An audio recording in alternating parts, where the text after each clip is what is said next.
Hello students, कैसे हैं आप सब लोग। आई होप आप लोग अच्छे होंगे, अच्छे से पढ़ाई कर रहे होंगे। एक बहुत इंपॉर्टेंट डाउट मैं देख रहा हूँ, कुछ बच्चे तो ये भी बोल रहे हैं सर टर्म वन का रिजल्ट ही ना आए। कुछ बच्चे बोल रहे हैं सर मेरे टर्म वन में मैथ्स में 12 मार्क्स ही आ रहे हैं सर, अब मैं क्या करूँ सर, मेरी कितनी परसेंटेज आएगी। तो ये बहुत सारे डाउट्स चल रहे हैं माइंड में।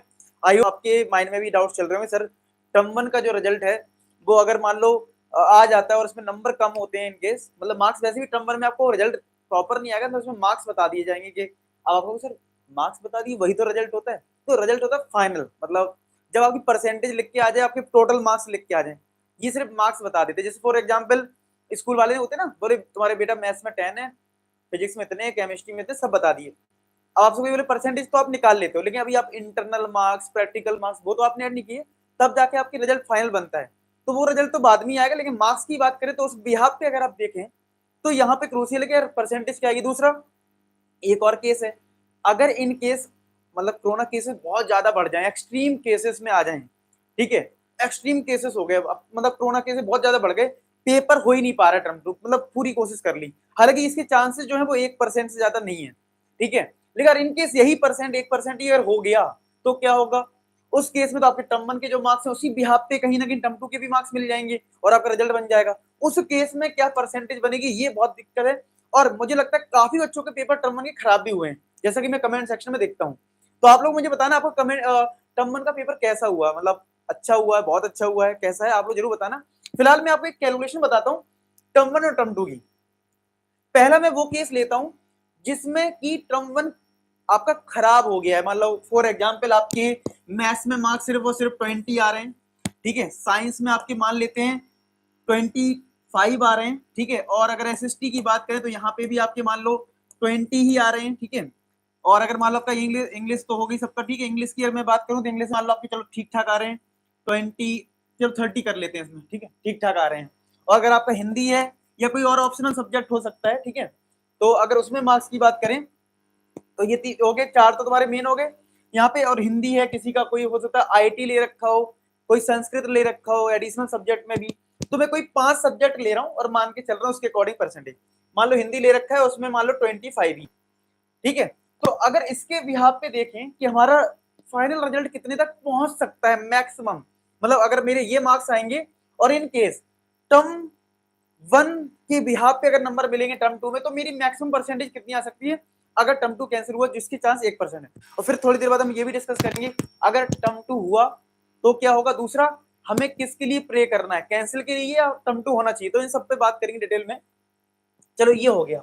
चलिए पहला केस आते हैं, केस वन अगर हम लेते हैं, केस वन जिसमें हमने मान लिया कि भैया टर्म टू हमारा नहीं हो रहा है और हमें इसी के बिहाफ पे नंबर मिल रहे हैं, तो अब स्कूल पे छोड़ दिया जाएगा इंटर असेसमेंट में कितने नंबर हैं क्या है, और इसके बिहाफ पे मान लो आपने 20 यहाँ पे स्कोर किया, अगर मैं एज इट इज नंबर लगा दूं, अगर यहाँ पे 20, 25, 20, 30, मतलब अगर टर्म वन के बिहाफ पे मिलेंगे तो थोड़ा बहुत हालांकि मॉडरेशन होगा, वो चलो छोड़ देते, पहले हम बाद में देख लेंगे। तो अगर मैं ऐड करूं तो ये कितना हो रहा है 40, ये हो गया 50, ये हो गया तुम्हारा 40, ठीक है, ये हो गया तुम्हारा 60, ठीक है, और ये तुम्हारा हो गया 50, ये हो गया।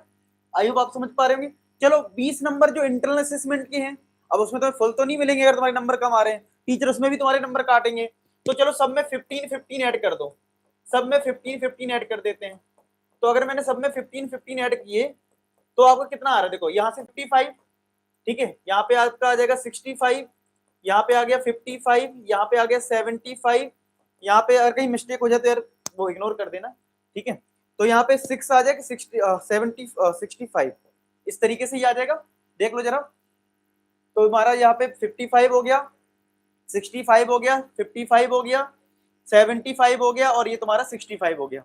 अब अगर मैं इसका एक एवरेज निकालू तो आप देख पा रहे हो कि यहाँ पे 5 दे दो तो 60 ये हो गया, यहाँ पे 5 दे दो तो ये 60 हो गया, और ये थोड़े से ज्यादा है 15 नंबर, यानी अप्रोक्स कह सकता हूं, अप्रोक्स मतलब 60% के आसपास, 65 के आसपास, इसी के आसपास आ रहे हैं, क्योंकि अगर मैं 5 इसको तो 60 इधर हो गया, ये 5 60 इधर, ये थोड़े एक्स्ट्रा है 15 नंबर, तो यानी कि आप कह सकते हो 63% या 65% के आसपास, 65 से कम, बिलो 65%, समझ रहे हो, ये परसेंटेज है। क्या ये परसेंटेज सफिशिएंट है? बिल्कुल नहीं है। तो यानी कि अगर टर्म वन तुम्हारा एग्जाम कैंसिल हो गया, मतलब term two sorry exam cancel हो गया और टर्म वन के बिहाफ पे अगर आपको नंबर दिए गए तो भैया कितना भी कुछ भी कर ले सीबीएसई, तो मैं ज्यादा नंबर नहीं दे सकती, बहुत ज्यादा पहुंचोगे 70 तक, क्या ये सफिशिएंट है? पीसीएम लेना है तो मिलेगी भी नहीं है अच्छे स्कूल में तो 70 में, तो ये दिक्कत है। लेकिन अगर हम इसकी बात करें कि टर्म टू हो जाए, अच्छा टर्म टू होना जरूरी भी है, रीजन इसका ये, कुछ बच्चे बोल रहे हैं सर कैंसिल हो जाए, सर मैं तुम्हें बता रहा हूँ टर्म टू होने पे किसी को नुकसान नहीं है, अगर कोविड केस कम रहे तो, मतलब मैं ये नहीं कह रहा हूँ कि भाई धकेल दो आप लोगों को, ठीक है, ऐसा नहीं बोल रहा हूँ। अगर टर्म टू मतलब हमारा मतलब पूरी सिचुएशन कंट्रोल में रहती है और टर्म टू होता है तो ये सबके लिए फायदेमंद है, चाहे मतलब जिसका टर्म वन अच्छा हुआ हो चाहे बेकार हुआ। क्यों, रीजन इसका बताता हूँ।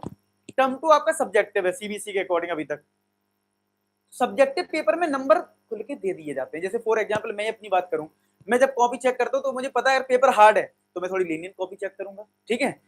तो उसमें वहां पे क्या होता है, अब ऑब्जेक्टिव में क्या हुआ, टर्म वन में पेपर हार्ड हुआ, बच्चे नहीं कर पाए तो जितना है उतना ही देना पड़ेगा, क्योंकि ऑब्जेक्टिव में तो क्या है 0 या 1, समझ रहे हो मेरी बात। सब्जेक्टिव में फिर भी चलो फॉर्मूला लिख दिया बच्चे ने, कुछ प्रोसेस लिख दिया, नंबर दे दो।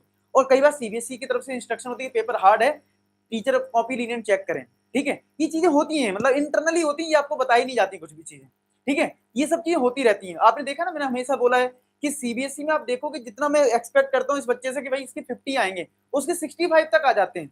तो कुछ ना कुछ तो होता है ना कि मतलब लीनियंट कॉपी चेक हो जाती है, मतलब ऑप्शन होता है। और सबको पता है टर्म वन में कितनी प्रॉब्लम हुई है, आंसर की गलत, कभी क्वेश्चन गलत, मतलब ये सब हुआ है।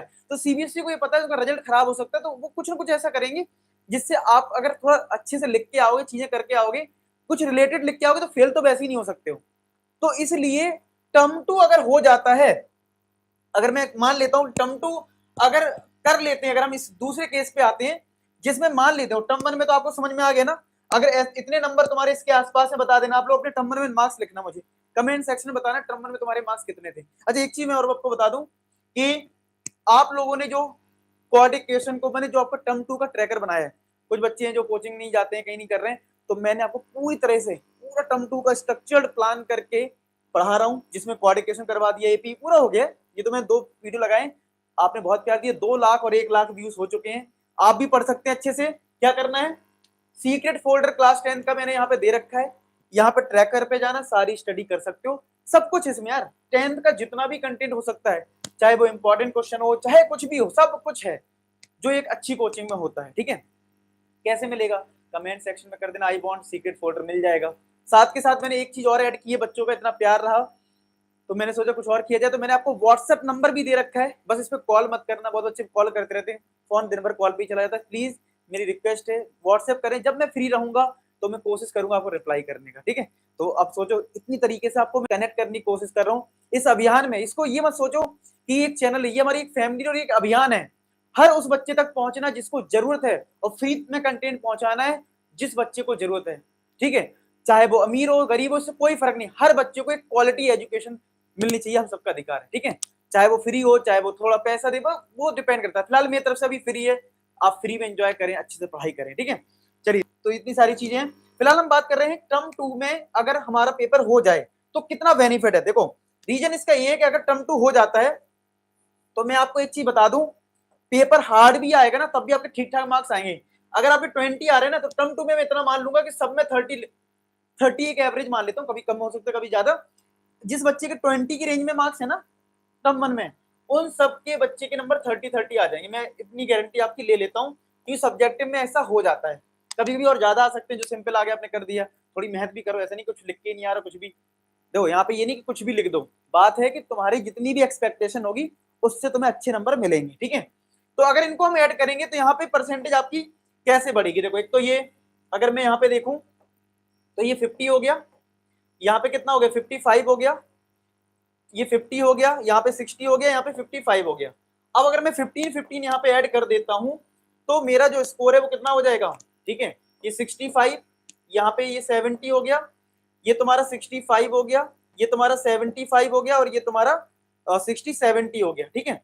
तो यहाँ पे ये 70 और इसका 75 इसको दिया तो ये 70, और ये थोड़ा 5 कम पड़ रहा है, लेकिन फिर भी 70% हो गया है। अच्छा अगर इस केस में क्या है, जब तुम्हें अच्छे नंबर मिल रहे हैं टर्म टू में, तो स्कूल वाले भी थोड़ा तुम्हारा कोशिश करेंगे, चलो ये अच्छा कर रहा है, या इंट्रेंस में थोड़ा ज्यादा मिल गया, या सीबीएसई ने कुछ तुम्हें नंबर दे दिए मान लो, ऐसे वो इंटरनली पार्ट है, मैं किसी को ओपनली कुछ नहीं बोल रहा हूँ, लेकिन हाँ होता है कुछ ना कुछ, ठीक है। तो भैया 70 तक तुम पहुंच गए तब भी तुम 75 तक पहुंचा सकते हो, 70 से 75 की रेंज में जा सकते हो, तुम फिर भी 75 तक पहुंच सकते हो आराम से। तो ये चीजें हैं कि आपका रेंज जो है वो 70 से क्रॉस कर जाएगा, मतलब आपके 10% का अंतर, मतलब पहले 63 के आसपास आ रहा था, अब 75 के आसपास आएगा। तो आप सोच सकते हो 10% का डिफरेंस आएगा, जो कि मेजर डिफरेंस होता है। अगर आपको स्कूल में एडमिशन लेना है, मान लो पीसीएम लेना है, तो आपकी पॉसिबिलिटी बढ़ जाएगी। ठीक है, तो इस तरीके से आप चीजों को कर सकते हो। ठीक है, तो यानी भगवान से हमें क्या प्रे करना है कि यार टर्म 2 हो जाए, कोरोना केसेस कम हो जाए, हमारे टर्म 2 तक टाइम मतलब ऐसा रहे कि हम पेपर देने जाएं, सब्जेक्टिव में सबको फायदा है, चाहे उसका टर्म 1 अच्छा हुआ हो चाहे आपका बेकार हुआ हो। मैंने आपको दोनों तरीके बता दिए और एक एवरेज मार्क्स लिए, जिससे आप थोड़ा बहुत 19-20 हो सकता है, आप ये मोटा मोटा अगर देखें तो 10% तक का डिफरेंस आ जाएगा अगर टर्म 2 हो जाए तो। और जिसका अच्छा हुआ है टर्म 1, तो ठीक है, उसको मार्क्स इधर अच्छे मिल जाएंगे, तो बस वो खुश हो सकता है, सर मेरे तो वैसे ही 40-40 आ रहे हैं, टर्म 2 भी मिल जाएंगे, अगर कैंसिल हो जाए तो। ये मत सोचो, अगर आपको मिल जाएंगे 40, तो अगर आप में टैलेंट है आप वैसे ही टर्म 2 में भी ला दोगे 40 में 40, 1-2 नंबर कटेगा ज्यादा से ज्यादा। ठीक है, तो आप इस चीज को सोचो, सबको फायदा है, तो ऐसा काम हो जिसमें सबको फायदा हो। तो भगवान से मैं तो यही प्रे करूंगा कि यार कोरोना केस, जिस घर में एक डेथ होती है यार, वो समझता है क्या वैल्यू है, क्या कैसे घर चलाना पड़ता है, मैं इस चीज को अच्छे समझ सकता हूँ। ठीक है, और आप लोग भी समझने की कोशिश करें कि कोरोना केसेस बढ़े नहीं, केवल बच्चे प्रे करने लगते हैं कि कोरोना केस बढ़ जाए, हमारे एग्जाम कैंसिल हो जाएंगे। मैं देखता हूँ यार, मैं पढ़ाता हूँ, मुझे पता है सारी चीजें। ठीक है, तो फिलहाल हम लोग प्रे करते हैं कि कोरोना केसेस कम हो और टर्म 2 हो, सब्जेक्टिव हो, जिससे कि चीजें अच्छे से हो और सभी को अच्छे नंबर मिल पाए। Wish you all the best from my side. आप लोग अच्छे से पढ़ाई करो, मेरी तरफ से पूरी चीजें मैं आपको करवा रहा हूँ। अब तो आप मुझसे बात भी कर सकते हो मैसेज करके। ठीक है, तो ये बहुत बड़ी बात है। ठीक है, मिलते हैं नेक्स्ट वीडियो में, तब तो अपना ख्याल रखें। Bye bye to all. Last में एक ही बात बोलूंगा कि आप सभी सफल हो। धन्यवाद।